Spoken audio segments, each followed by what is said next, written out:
안녕하세요. 반갑습니다. 성경을 하루 한 장, 두 장 읽어서 성경을 통독하는 프로그램을 실행하는 이 방에 찾아오신 여러분들을 주의 이름으로 환영합니다. 오늘은 구약 성경 여호수아서 18장과 19장에 나오는 땅을 분배해 주는 이야기를 함께 나누기를 원합니다. 하나님은 이스라엘 백성들을 출애굽시켜 주셨습니다.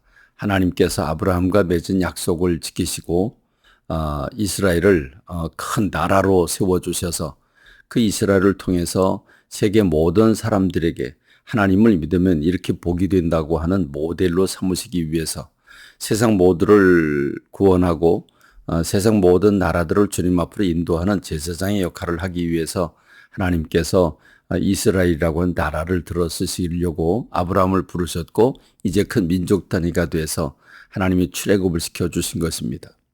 그리고 그들에게 약속한 땅은 바로 가나안 땅, 원주민 7족속이 살고 있는 그 가나안 땅입니다.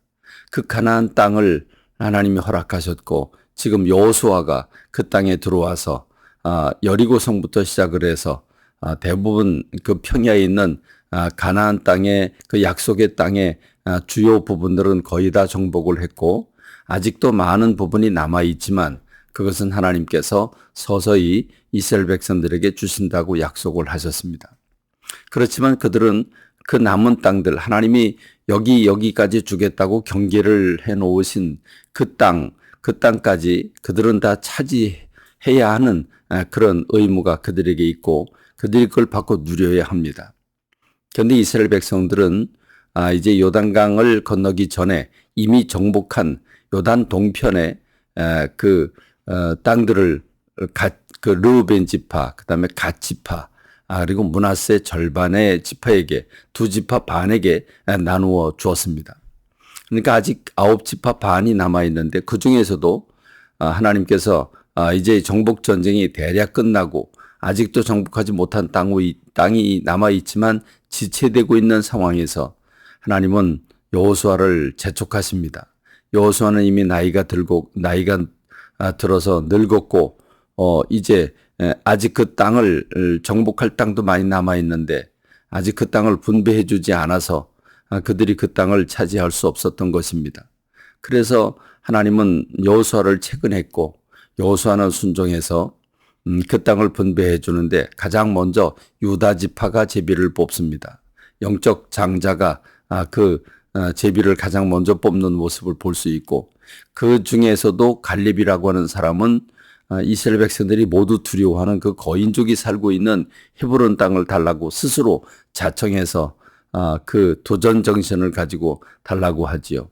그래서 여호수아가 그 땅을 주고 그리고 갈렙은 그 거인족들을 다 진멸해 버리고 맙니다. 대단한 참 믿음의 본을 보이는 사람이 갈렙이고 또 유다 지파죠. 그리고 그 다음에 용감하게 먼저 그 제비를 뽑은 지파는 바로 요셉 자손입니다. 요셉 자손이라고 하면 요셉의 두 아들 에브라임과 므낫세와 에브라임 이 두 지파지요. 이 두 지파가 땅을 제비를 뽑습니다. 그래서 5지파가 땅을 분배받았는데 아직도 7지파가 남아있는 겁니다. 근데 그들은 그 땅을 정복할 생각을 하지 않고 민기적거리고 있습니다. 그래서 여호수아가 남은 7지파에서 대표를 3명씩 뽑으라고 합니다. 그래서 7지파니까 21명이죠.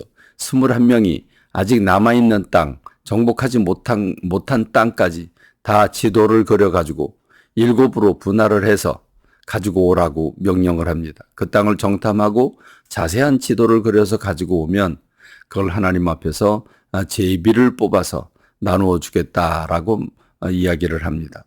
그래서 그 21명이 흩어져서 정탐을 하고 돌아와 지도를 그려가지고 옵니다. 그리고 그것을 제비를 뽑아 나눕니다. 그 얘기가 18장, 19장에 나와 있는 겁니다. 그러면 우리가 한 가지 질문을 해볼 수 있죠. 왜 이스라엘 백성들은 가나안 땅을 정복하는 일에 게을리했을까요? 처음에 여리고성을 비롯해서 아이성, 그 다음에 기브온성, 그리고 연합군들이 쳐들어왔을 때 태양을 머물게 하고 달을 머물게 하면서 하나님의 어마어마한 역사가 이루어져서 그 땅을 정복했는데 여러분 그들은 왜 남아있는 땅을 정복할 생각을 안 했을까요? 여호수아는 이렇게 얘기를 하죠. 그 기업의 분배를 받지 못한 자가 아직도 7이다. 너희들은 어째서 정복하지 못하고 있느냐 이렇게 얘기를 합니다. 왜냐하면 이제 연합군을 형성을 해서 이스라엘 전 민족이 지금까지 31명의 왕을 정복을 했는데 그런데 이제는 각 지파별로 나누어져서 그 각 지파가 자기의 지역에 자기에게 주어진 땅, 그 땅을 정복해야 하는 과제가 있었기 때문이고 또 하나는 그동안에 31명의 왕을 정복을 했으니 얼마나 많은 성읍을 진멸시켰습니까?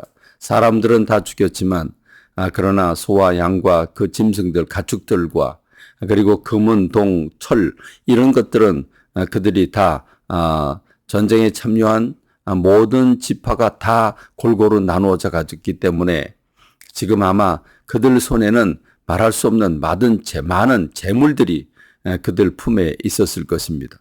그러니 지금 먹고 살기에 부족함이 없죠. 이미 음식이 풍성하고 이미 의복이라든지 또는 먹고 살 모든 것들이 풍성하게 있었기 때문에 그들은 아마 필요를 느끼지 못했을 것입니다.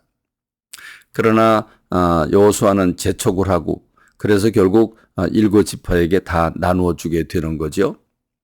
여러분 오늘 저와 여러분들이 지금 현재 내가 먹고 사는 일에 만족을 하고 그리고 민기적거리면서 우리가 하나님의 나라와 의의를 구해야 되고 주님의 뜻을 이루어야 되는데 우리의 신앙이 정체되어 있는 것은 아닙니까?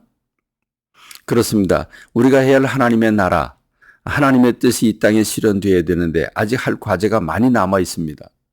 그럼에도 불구하고 우리는 내가 직장에 다니고 내 자녀들 키우고 그리고 내가 먹고 마시고 즐거워하고 여행을 다니는 이런 일로 우리가 만족하고 있다고 한다면 부끄럽지 않을 수가 없습니다. 이스라엘 백성들은 아직도 아직 정복해야 할 땅이 많이 남아 있지만 그들은 정복할 생각을 하지 못하고 있어서 여호수아가 등 떠밀듯이 그들에게 그 땅을 정복하라고 지금 명령을 내리고 있는 겁니다. 오늘 우리들에게도 이런 명령이 내리지 않겠습니까? 오늘 우리는 하나님의 나라와 의의를 이루어야 하는 주님의 뜻을 이루어야 하는 어마어마한 과제들이 우리 앞에 있습니다. 오늘 이 영적인 전투를 멈추지 아니하고 내 육신의 삶에 만족하지 아니하며 하나님의 나라를 이루는 그 꿈을 실현해 드리는 저와 여러분이 되기를 간절히 소망합니다. 감사합니다. 말씀 맺겠습니다.